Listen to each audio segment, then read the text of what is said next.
Lead by example only. Michael Williams here. I figure I'd come on today and talk about this thing called life, just for a second here. I'm not going to hold you long. Life is it's an experience.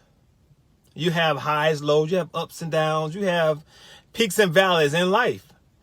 But there are some things that are just going to happen because of the seeds that you plant in a particular season. I wrote a post this morning talking about us as adults, whether we have children or there's children that are young kids, young adults that are in our sphere of influence, that we are to be a good stewards towards them.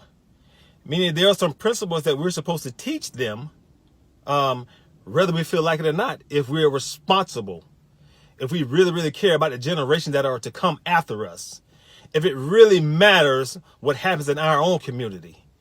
We have a duty to make sure that we pass on principles that will bring life and not destruction to the next generation to come. Okay?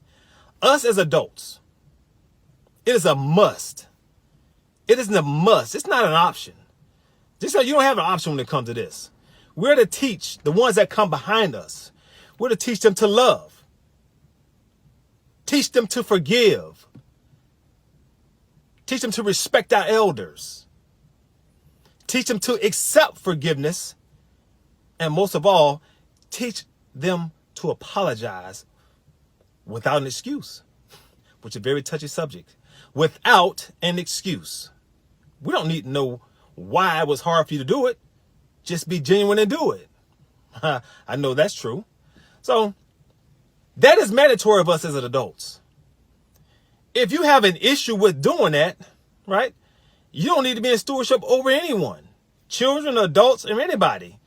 If you think that you're perfect and that you don't need help with anything and you got it all together, you're not a good role model for kids to emulate or follow, because what they're going to see is that, oh, no matter what I do, I'm going to be right anyway, and you're the one that's wrong.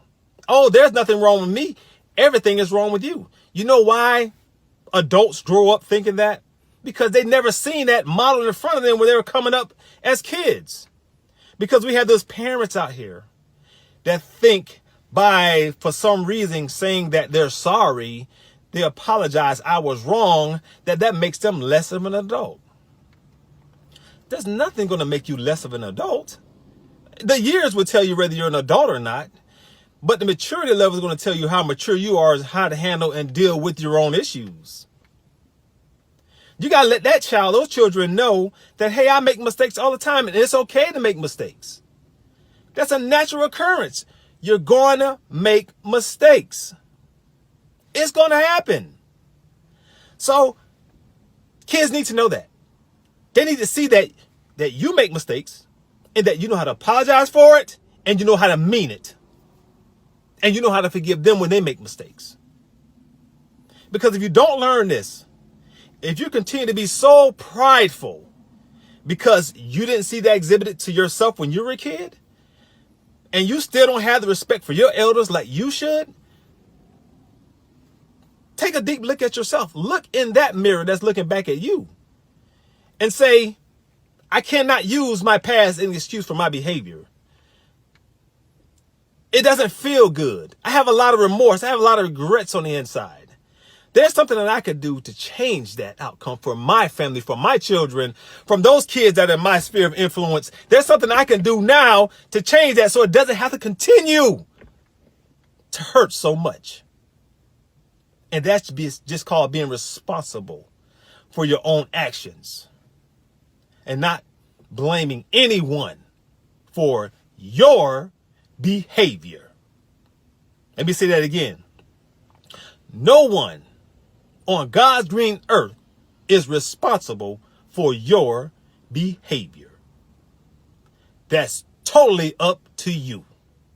Now, you can listen to someone that may say something that you may not like or you don't agree with and you may react, but no one's responsible for your actions but you. No one. So once you get to the point where